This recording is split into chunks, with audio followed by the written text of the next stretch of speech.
সিল্কওয়ার্ম, যাকে রেশম কীট বলা হয়, যেমনটা আমরা সবাই জানি এটি রেশম পোকা, যে তার শরীর থেকে এমন ফাইবার বা রেশম তৈরি করে যা থেকে বিশ্বের সবথেকে দামি ফাইবার এবং গার্মেন্টস তৈরি করা হয়। আপনারা অবশ্যই শুনেছেন সিল্ক এর শাড়ি অথবা রেশমি শাড়ি। হ্যাঁ বন্ধুরা, এই পোকা দ্বারা তৈরি ফাইবার বা রেশম খুবই নরম, মজবুত এবং চকচকে।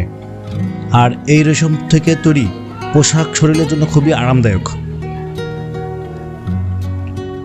এই পোশাকের সবচেয়ে বড় বিশেষত্ব হলো ঠান্ডার সময় গরম এবং গরমের সময় ঠান্ডা অনুভূতি পাওয়া।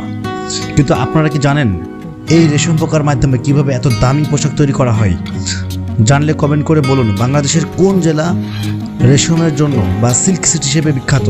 আর না জানলে পুরো ভিডিওটি দেখুন, cause it's a informative and satisfaction video for everyone.